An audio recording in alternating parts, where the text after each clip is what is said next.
and members of Congress. It's a blessing to be here today. I have been married to Ronald Fields II for 13 and a half years. We are home educators of 4 wonderful children. I have 2 girls, 22 and 3, and 2 boys, 12 and 9. My husband and I are both born and raised in Baton Rouge, Louisiana. I spent 33 years there before I came to move to Chicago, Illinois, 7.5 years ago to expand our evangelistic work. We serve as the overseers and pastors of our Report Ministries and Publication in Chicago. I am also the founder of Christian Home Educator, which is a homeschool academy, and Christian Home Support System, which is our support group. These are evangelistic outreach ministries to serve and support the families of the city of Chicago and surrounding communities. We provide assistance, resources about home education, cooperative educational and recreational resources, curriculum and parental rights issues, and much more. Our mission is to empower parents to take back the responsibility of educating their children. I am also the state coordinator of parentalrights.org, a volunteer of Junior Achievement of Chicago, and a member of Cure Clergy Network. I also have over 19 years of entrepreneur experience, with 14 of those years being consecrated in the real estate industry and several certifications in property management and nonprofit housing. I am also a recent graduate of Trinity Christian College in Palo Heights, Illinois, with a bachelor's degree in business administration with a 4.0 GPA. So let me tell you a little bit about my journey, which is nothing short of the grace of God towards me. My grandmother, who raised me, also raised 9 kids of her own, was a homeowner living in a poor black drug-infested community in Baton Rouge, Louisiana. She raised me and my younger sister. My mom was a teenage mom on drugs in and out of prison. My grandmother was a strong woman, hard-working woman. She showed tough love and had amazing independent work ethics. So I basically grew up in the typical black stigma community surrounding me: the lack of motivation for education, promiscuous behavior, drugs, crime, and some on welfare. In spite of the circumstances that surrounded my childhood, I was one that often fought against the odds. I had a love for education. I never did drugs and I never committed a crime. But however, I did fall into promiscuous behavior, and at the age of 17, I became a teenage mom. This was the turning point of my life. I will never forget the day that I found that I was pregnant. I went into a Planned Parenthood in my neighborhood. I was devastated, I was frightened, and I was scared, because I was one of those kids that excelled in school, was popular in school, played sports, was on the homecoming court. You name it, I was in it. So basically, I kept myself from the normalized behaviors that plagued the black community. So becoming pregnant was embarrassing to me. I didn't want to be like the rest. I had always strived to be better. I didn't want to be like the social norm. I didn't want to be another statistic. I didn't want to be the 72% of moms raising a child single.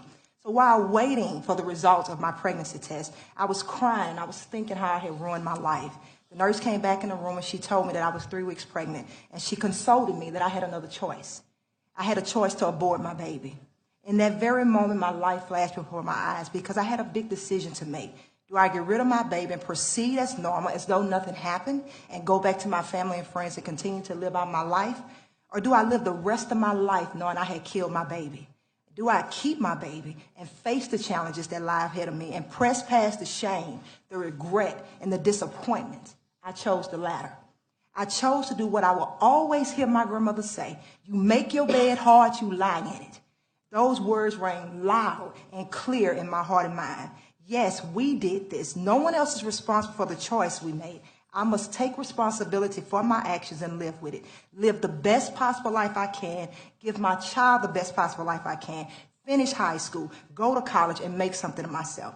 I decided, in spite of my teenage pregnancy, that I would continue to press past the popularized social norms of the black community. I worked hard. I graduated from high school 5 months pregnant. During my teenage years, I worked at Burger King. I was a part of an entrepreneurial program that we had. I worked there throughout my high school years, from 15 till I graduated. But I was a mom, so I had to continue working at Burger King to provide for myself and my baby. I lived with my grandma for several months after I had her, and she encouraged me to get on food stamps, to receive WIC, and to receive child care assistance. During this time, she also helped me to get my first apartment. After about 9 months of renting, the real estate company asked me, did I want to buy a house? I was shocked. I was excited. I went through the first-time home buyers program, and I purchased a 3-bedroom, 1-bath house at 18 years old. After 2 years of being on food stamps, I found myself increasingly growing to hate the program. I felt awful while I was on the program. It was such a level of disrespect and deprivation. I couldn't take it any longer.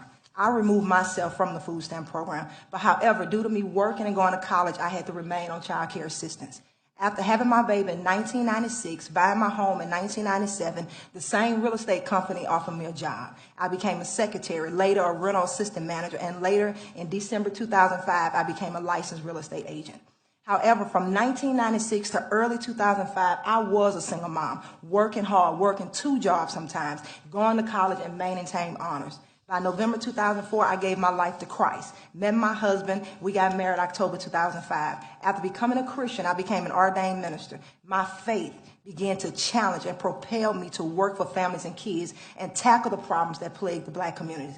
I lived it, and I wanted to reverse the plague. I had begun and purposed in my heart that I would become that change and advocate for my family and friends. In 2006, I felt compelled by God to take more responsibility for my daughter's education. I took her out of the public education in the 4th grade, and I wanted to give her a Christian education by homeschooling her. So we did.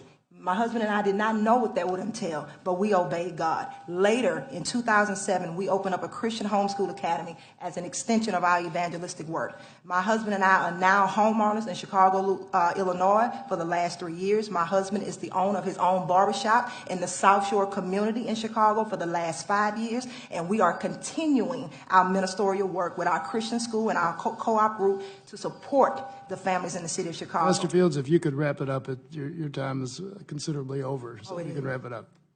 You can make a concluding statement. Oh, wrap it up, okay. And one more point, that we graduated our oldest daughter, she's 22, from being homeschooled all the way to 12th grade. We graduated her from our homeschool academy, and now she just walked across the stage from the University of Bridgeport with a degree in nutritional science with a 3.1 GPA from being homeschooled. Thank you. Are there examples of successful anti-poverty programs that you have been a part of that address these problems for youth? Thank you, Member Flores. Yeah, and that's, I'm hearing everybody testify as well over the same thing, and I'm finding it hard to understand why, when the word is said hard work, why is that interpreted in a different way? I realize all of us sitting here, everyone in this room has worked hard to some extent. But what we're saying is, and I believe you all would agree, that even where you all sit as representatives, Congress and senators, you did not do it by not working hard. And so we just need to understand what that word means. We're saying that you have to persevere, you have to endeavor. And for me, I grew up in the same environments that everyone sitting here is testifying about. Again, my mother was on drugs, in and out of prison. My grandmother did not have federal aid. My grandmother bought a house in 1972 working as a janitor at Louisiana State University.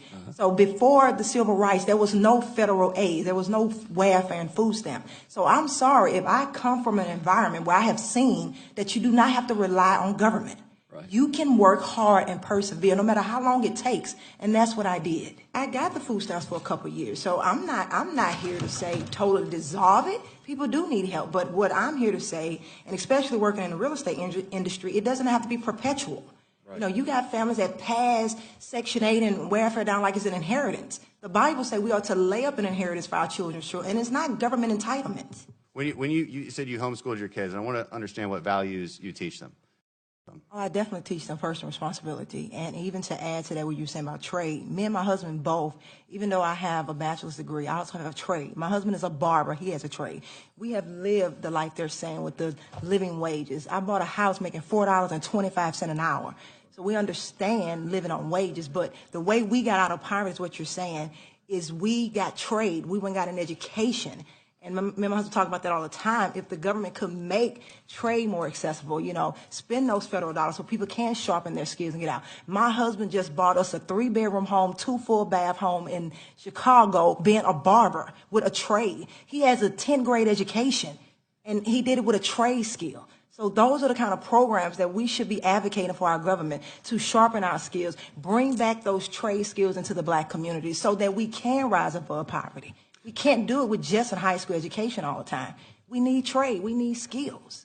I'm a little frustrated because I heard a lot about love. And one thing that I know is it's not because of the lack of love that we're not able to feed our children. It's not because of the lack of love that we are able to house people. It's not the lack of love that we are unable to save people from dying because they don't have health care. It's not because of lack of love that you were able to finish college because you got help with childcare. Love has nothing to do with this. And if you want to bring love into this, you got to bring radical love. Because radical love means that we radically love every single person within our communities to make sure that we are providing for them the basic rights as humans. That's what love is.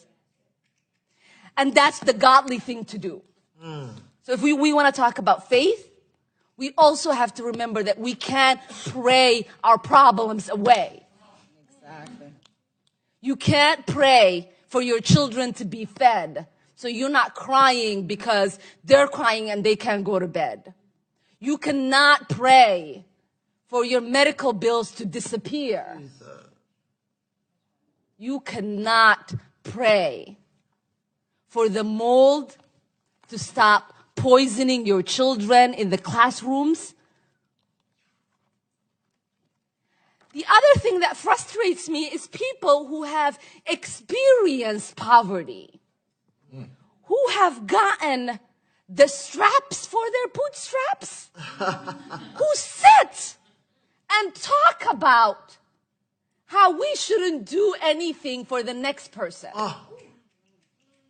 See, as someone who knows severe poverty, I lived in a refugee camp, on the floor, no water, nothing. And I hear somebody say here in the United States, they're fine with their grandparents not having running water? And that's supposed to be okay? Or we hear someone say, it was a choice made up to me to have my children and not be like the other black people who get to have children out of wedlock. We don't get to have those kind of conversations. The conversations we get to have is how we are responsible for fully funding our schools so all of our children have the opportunities we have as we sit in this room. We get to talk about the kind of opportunities we have as government to make sure healthcare is provided to everybody so that we don't have people dying in the United States because they can't afford insulin. The conversation we get to have is making sure that there are no children going to sleep hungry or being shamed in classrooms and in lunchrooms because their families don't have enough money to pay for their lunch. The conversation we get to have about the kind of poverty we have in this country is the kind of poverty that says it is okay for us to take photo pictures with veterans and be okay with the fact that they're sleeping on the streets here in the United States. So as an immigrant, as someone who came to this country, hearing about American exceptionalism and prosperity, I am appalled that we get to sit here and have conversations as Americans about being the most charitable country in the world and not being charitable enough to house our homeless, feed our children, care for our veterans. What is charitable about that? So I ask you, the kind of systematic barriers that exist in prosperity, that's the conversation we should be having. And so I want you guys to, for the little bit of time that I have, to talk about the systematic barriers that exist in creating prosperity and what it means for us to remove those so that all of us could have the prosperity that is guaranteed within our Constitution.